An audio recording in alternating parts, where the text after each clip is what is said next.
Pacific Film Archive. And before we begin, I would like to thank our film series sponsor, Graham Vanderstoel, for his inspiration and support for this fabulous series, these fabulous 3 screenings. So thank you very much, Graham.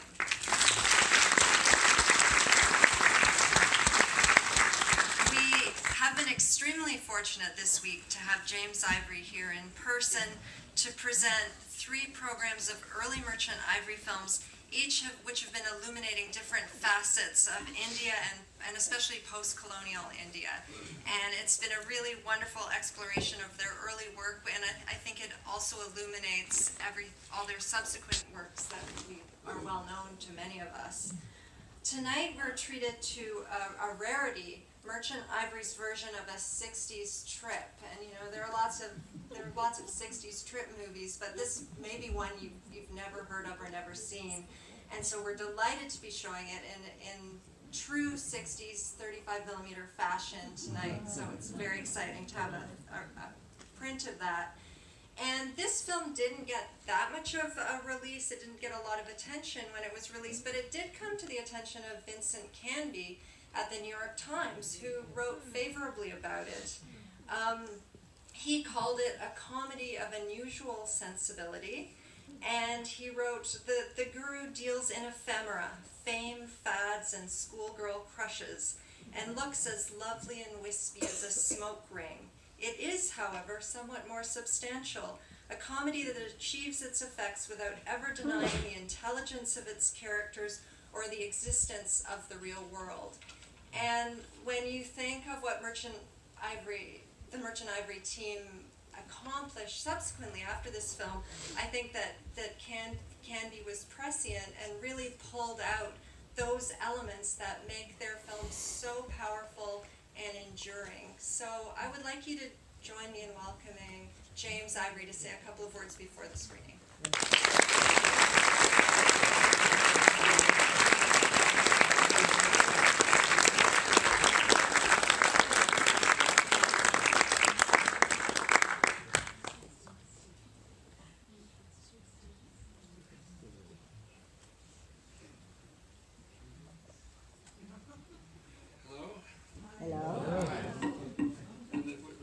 Just be a couple of words. Now, this film is not as long as Shakespeare Walla. It's a wonderful thing to see a completely filled theater for this film. I don't know that I've ever seen it. This is possibly a first. So the film was kind of whisked out of sight. It was made by 20th Century Fox. It was kind of whisked out of sight as soon as it came out. And they didn't care much about what happened to it, and it just sort of disappeared. So, but I don't know how many of you are familiar with Indian classical music. I hope some of you, but just for your own good, I hope many of you. But there's a lot of Indian classical music here, and if you don't know it, if you haven't ever heard it before, pay close attention to it. I mean, it's one of the great kinds of music that ever was given by artists, and so that's at the heart of this film. So I will go away now, and then you can ask me all kinds of questions about it later. So many things to do.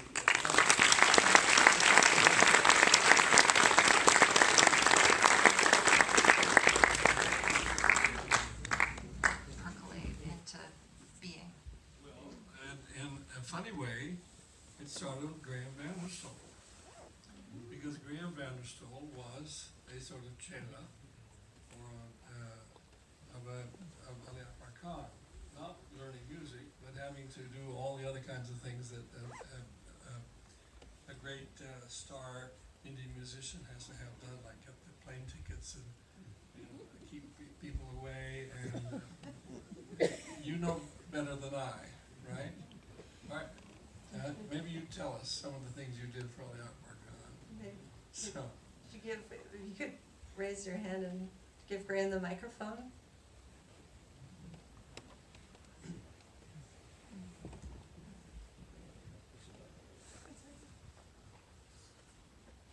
I first heard him on a record in Australia, and vowed that I was going to go and hear him. And fortunately, I heard him the first week in Bombay. And I asked him if he would come to Australia, and he thought he was already coming to Australia. Someone had made the arrangements. So he gave me his card, said, "Come to Calcutta and hear music." I don't think I ever would have gone to Calcutta if it hadn't been for that invitation.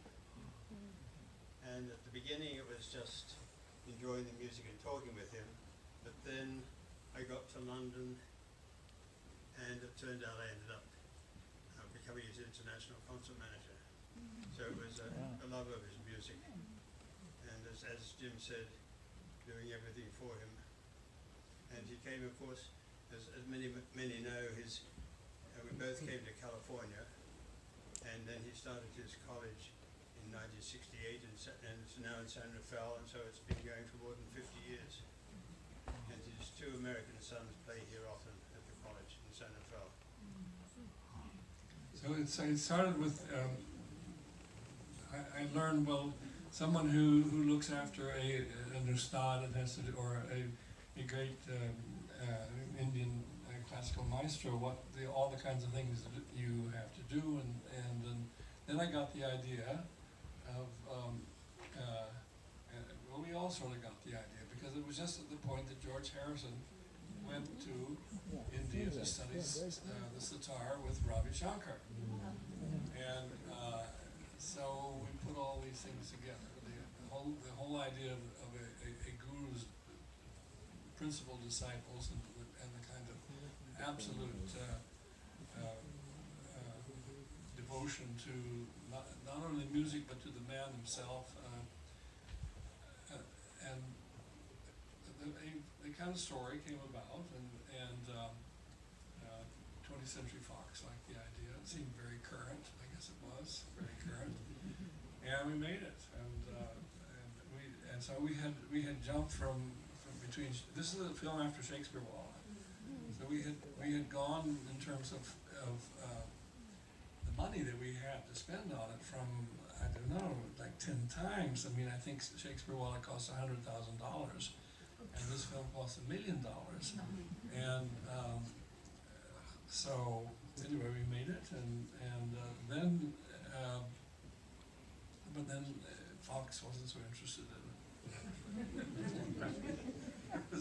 I don't know, they didn't think it had commercial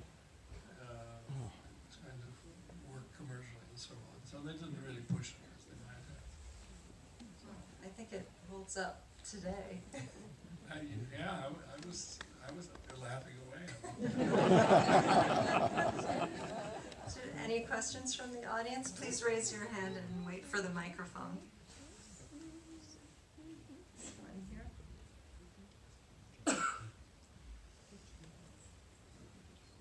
I just have to say I love it. I lived in Benares for a while and it brought back so many memories. But I love the dream sequences of the fantasies of the girl, and I wonder if you could just speak a little bit about that. That seems kind of bold and wonderful. I know, we thought so too, and that was one of the things that worried 20th Century Fox, was that long dream she had when they went to Bikaner at the end, and she was sick and wandering around, and she sees a courtesan being murdered and all the rest. And they weren't so sure that ought to even be in the film, but they kept their hands off. But we just did, I don't know, I've always kind of liked dream sequences, and this seemed a film that could really have them in it, and so. But there was another reason why we had such a long dream sequence, because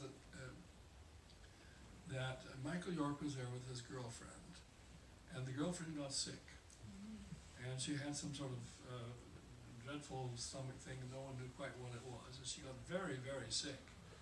And so there were days in which Michael couldn't work. I mean, he had to be with her in the hospital. And so we had a much more elaborate, we had a lot more time on our hands. These elaborate dream sequences. And that's why that one is so long and complicated. gotta do something. We had this big crew, and so we just sort of just kind of invented it as we went along. Wow. There's one up here and then one down here. Thank you. The music is, of course, wonderful. I'm curious, the contrast of Tom's music, which is, in their context, is, of course, quite trivial compared to the profundity of the Indian classical. At the time that you were making it, were you trying to make it sound kind of thin and commercial, or was it at the time that seemed like that was some You mean good Tom's music? Tom's music? Was it Well, was that's it the meant to best be a little parody of Western pop, or was it? Well, kind of, but it was the best we could do, because we really didn't have any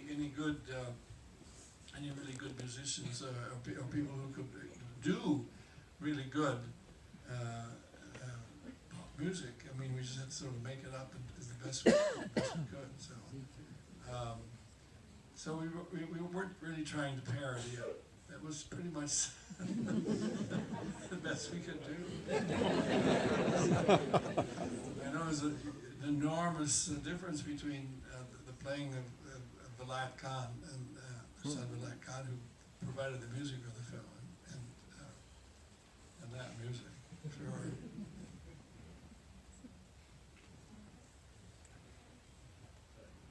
How about the White Countess? You directed me in a White Countess. I was Grapevine's doctor. I did? In China. Okay. There's one back here. So the cinematography and at the time, at least in the '60s, that Indian sitar music was part of the psychedelic scene, and it looked like a lot of the cinematography, especially panning along the walls with the light coming backlit, that also had a psychedelic flavor. Is that just me, or was there an intention to do that on your part? I think that's your memory of things. So I think that was pretty much what Subrata Mitra was able to do with, and he had many different varieties of light and location and so on. I don't think that if you'd say to him, was this brought about by any sort of in any kind of psychedelic way, he would have been horrified. So it was just hard work on his part, and being able to shoot in those places. And also, I mean, it was a long shoot, and we had a lot of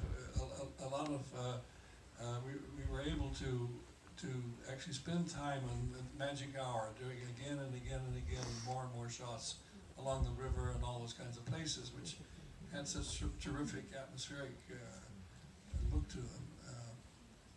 But no, I don't think it was psychedelic on the part of Mitra.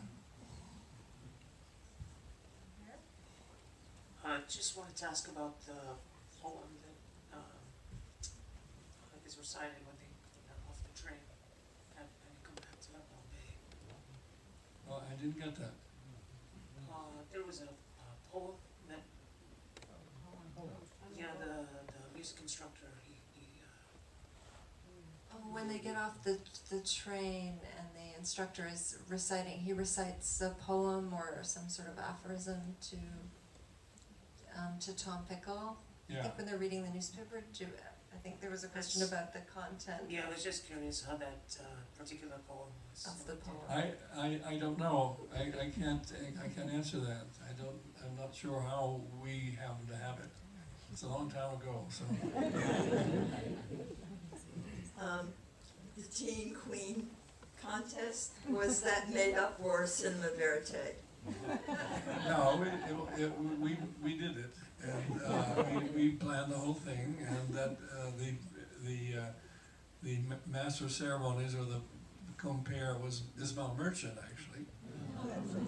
And no, we did the whole thing, looking and found the girls, and they have those kinds of contests all the time in India, in various cities. I mean, they're forever having a teen queen or something or other. On the night that was shot, well, this is a terrible word, but on the night that was shot, that was the night that Robert Kennedy died, was killed. I remember that. And then, while we were shooting it, the news was brought to us in that room. Yeah.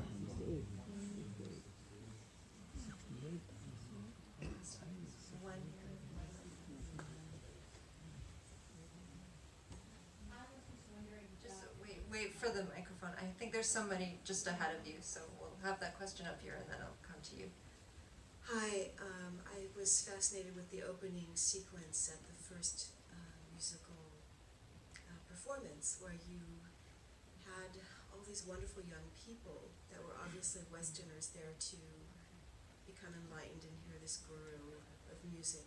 So my question is, did you just do a casting call and have, actual young Westerners who were actually there to get enlightened by Indian music? Yeah. Or I did you, mean, sure. carefully We just fly people in and? we found them, but there were many, and the same is true for the group on the boat in Benares and going along the river. I mean, they were armies of young Westerners in India at that time.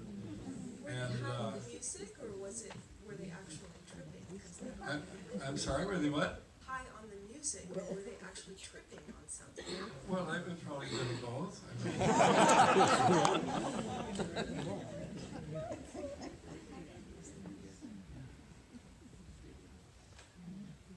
Microphone's behind you. Hi.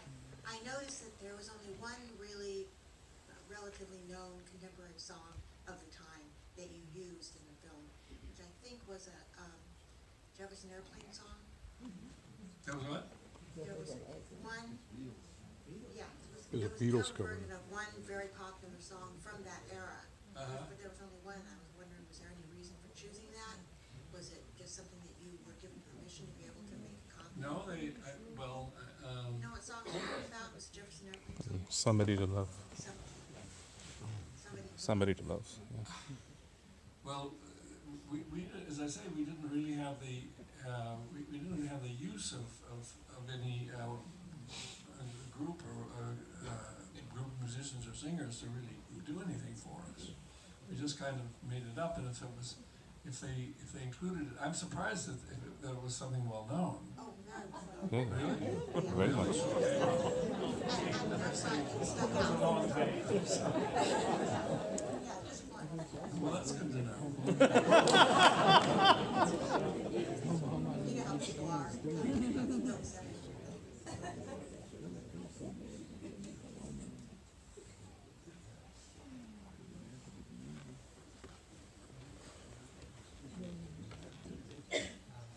I really enjoyed the movie. I noticed in Shakespeare-Walla there was a contrast between the Kendall family, who was playing the Shakespearean troupe, to the Indians who were in the movie industry, and how that kind of represented the difference in cultures. And in this movie, you had Tom's character, who represented like a pop artist, and the sitar instructor, the guru. And I wonder how you viewed art as kind of a proxy for the relationship between India and England, as a new colony or a new free country, breaking free of its old colony. Well, it's the other side of the coin, isn't it? I mean, Shakespeare-Walla was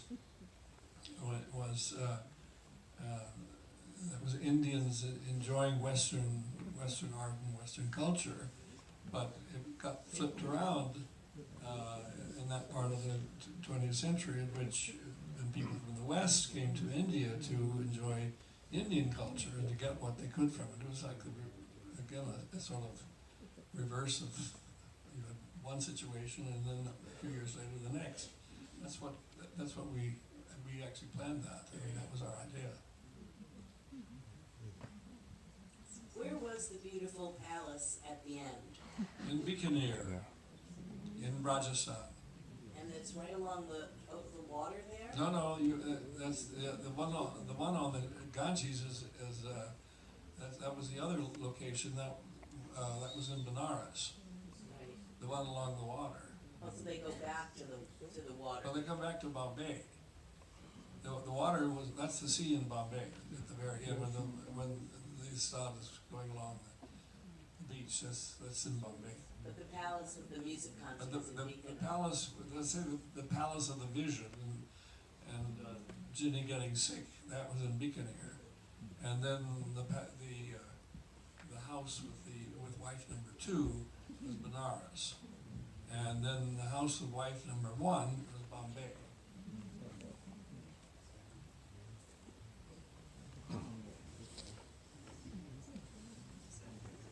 Thank you very much. Midway through the film is a phrase, a promise is a promise. And I'm sorry, I didn't get that. midway through the film is a phrase, a promise is a promise. Oh, yes, right. And that meant quite a bit to me about the film. I wondered if you would care to comment on it also. Well, I just think it was a very straightforward belief. A promise is a promise, and it got into the dialogue, and there was no great or grand meaning other than I can't promote anything. Say it was more important than it was. So when Tom Pickle says that he thinks that his family background is equally oppressed by the British upper classes, did you mean that sarcastically or sympathetically? On whose part? When Tom Pickle talks about his... Yeah, when he says that, but sarcastic, was he being sarcastic? No, were you presenting him as sympathetic, or did you feel he was overstating? Well, we were just, that's what millions of English people feel. I mean, so, it's just, that's how they feel about it. Perfectly serious. Hello, Mr. Ivory. I've always enjoyed your. I'm up here. I'm up here. Oh yeah. Okay. Yes, I've always enjoyed your films so very much, and particularly to bring us up to date. The last one I saw was "Call Me by Your Name," and wondering. I've heard that actually you're going to have a continuation of that, and wondering when that's coming out. Well, I'm not. You're not. Maybe I misheard. I thought that you were going to be involved. No, not at all. Uh-huh. Not at all. And I don't think it's really happening. I mean, it's just a sort of rumor, I believe. I see. Yeah. I mean, I asked Andre Asselman, who wrote the novel, is it happening? And he said, no, what nonsense. I see. So.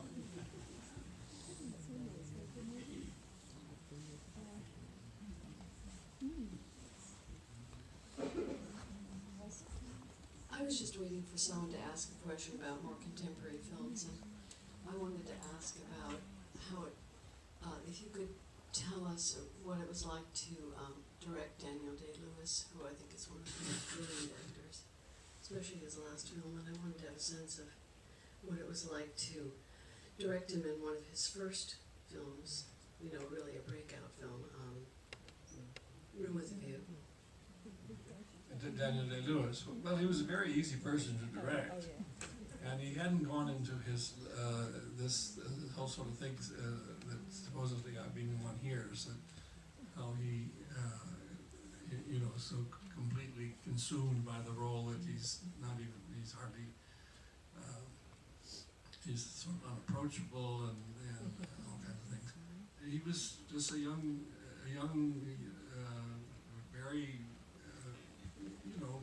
very, very talented young English actor who got on very well with everybody, and there was no attitude, the kind of attitude that we hear about now, that wasn't there then. And it was enjoyable to work with him. And there there were moments that I felt that I was watching I knew that this was probably a great actor to be. I felt that. And I also felt that there were moments in his performance I felt that these are unforgettable things that he's doing. And you sometimes do feel that when you're working. And it's not just with him, but with others. And I did feel that. But he was not difficult or doing a whole sort of grand act or something.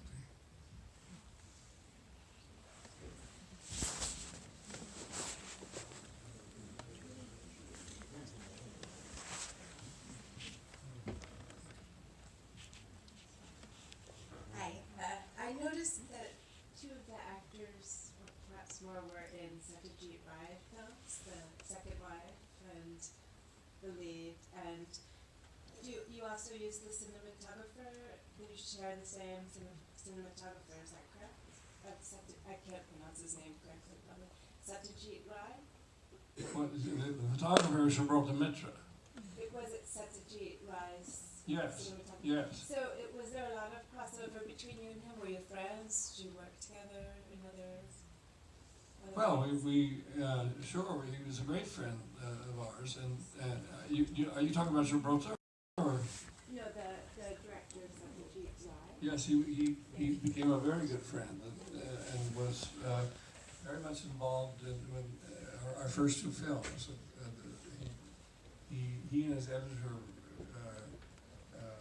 re-edited The Householder and then provided the music for it, most of the music.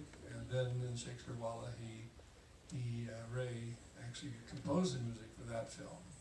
And I knew him all along. And when I first went to India, the very first time I went to India to make a documentary film, I was told by people there, well, Ray has made other films, and it's not just Pathak Pachali, but he'd done some others, and they gave me the names of them, including the name of the music room, and that sounded like something I wanted to see. And I went to Calcutta, and I said, well, various people in Delhi said, just look him up. He's easy to find. He's in the phone book. So when I got to Calcutta, I called him up, and I said I told him who I was, and I was a young American making a documentary film in India, but that I had heard that there were other films besides the Apu trilogy that he had made, and wasn't possible to see them, and especially could I see the music room. And then he said, come and meet me, and I did go to meet him. And then he showed me the film and had a special screening for me at the studio. And because it wasn't subtitled, he told me when there was a particularly important plot point that I wouldn't get because of the dialogue. He told me what was happening and why. And I was thrilled by that movie. I don't know how many of you have seen The Music Room, which is just one of his greatest films, I think. But I was thrilled by it, and I said, well, this also should be shown on the West. And he said, it's technically, in terms of technical things, for technical reasons, I don't think it's good enough. And but luckily he changed his mind. I think when it finally got to Paris, it took a year.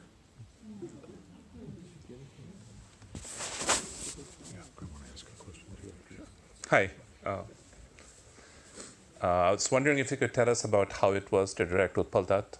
I have seen him in many of these cameo roles, but this is probably the first time I'm sorry, who? Utpal Dutt as the Ustad, and he was there in Shakespeare Walla also in a very small role. But here, yes, and then here, and I knew about him through. I knew about him through the Kindles. He had once been one of the actors in the Kindles in Shakespeareana. Yeah. And he'd also fallen in love with Jennifer Kendall. Oh, I didn't know that. He was, in a sense, Shashi Kapoor's rival. And so he was with Shakespeareana, and then they said, well, he was a wonderful actor, and I should try and meet him, and I did. And Ray had never used him at that point. Later on, Ray also used him in many films. Yeah. And we use him in three films. He's in Shakespeare-Walla, he plays the Ustad here, and he also plays a corrupt film producer in Bombay Talkie. Wow, yes. Very sinister sort of guy. Yeah. And he made a lot of films. Yeah. Let me tell you about what happened with him on this film. On the first day of the shoot, he was arrested. Yes, that's what I remember. And, Yeah. Taken away to Calcutta from Bombay. Just was put on a plane or a train. I never quite knew what he did.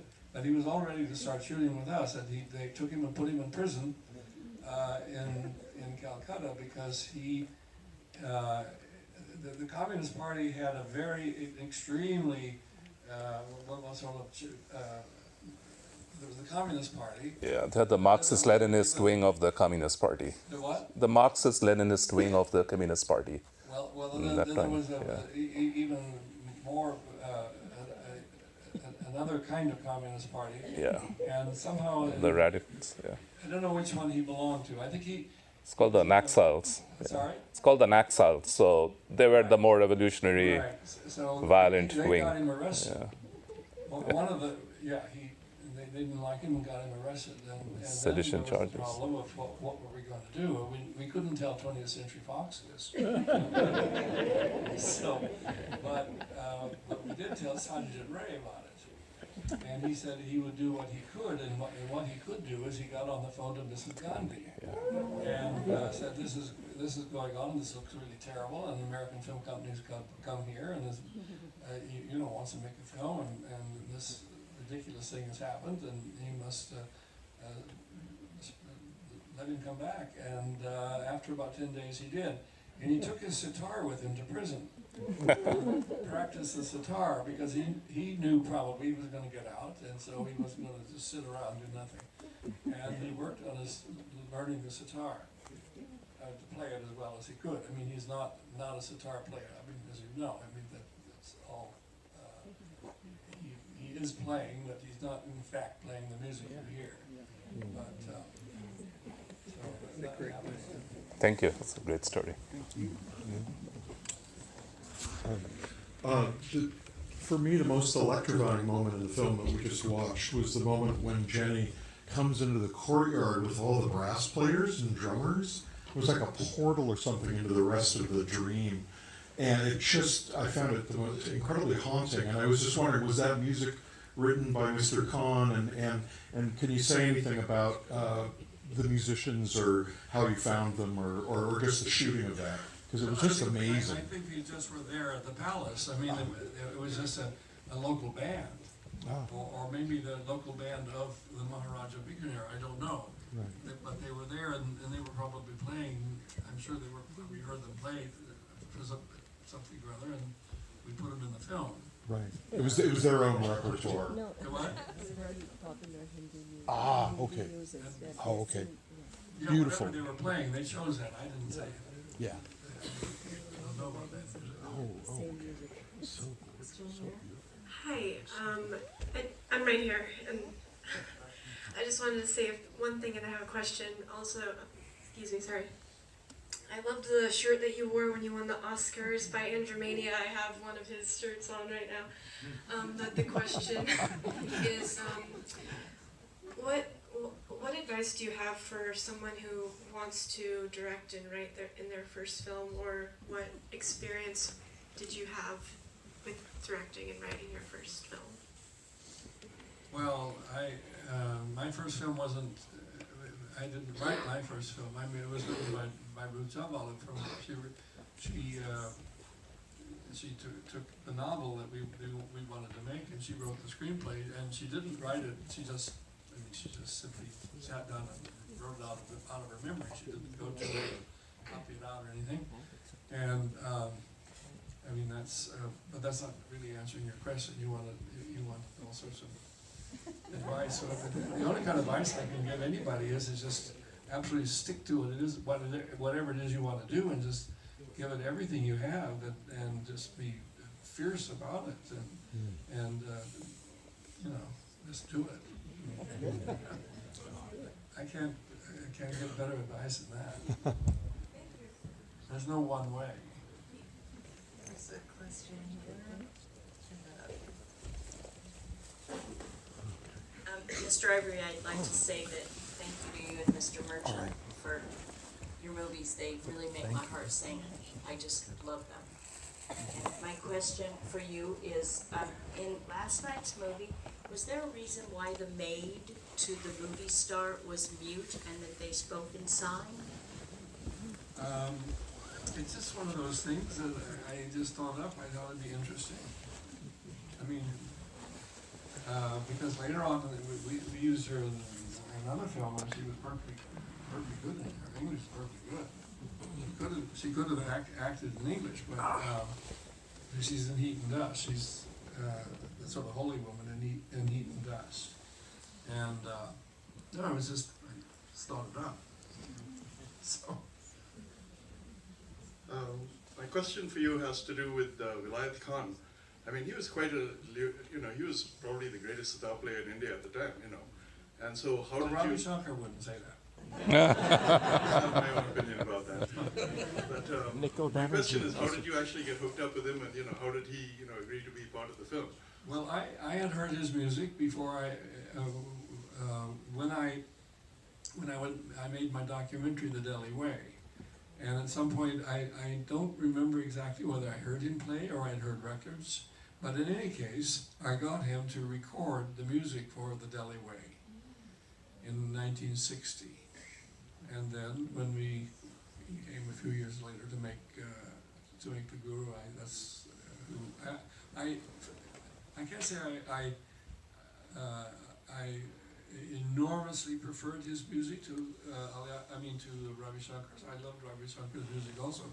Ravi Shankar was the one who the sitarist who provided the music for the sword and the flute. I mean, I don't know if anyone noticed that. In fact, the titles got cut off when it was projected the first night. That's Ravi Shankar's music. And then, when we made this film with the Guru, it wasn't happily received by all the various Indian classical musicians who felt in some kind of way we were perhaps maybe poking fun at the whole thing of the master and the disciple is a deep thing in Indian culture and artistic culture everywhere, and they weren't all that happy that we had made this film. And he muttered about Vilayat Khan selling his talent to 20th Century Fox, etc. But no, that's how I came to know him. Unfortunately, that's all the time we have for questions, but thank you very much, Mr. Ivory.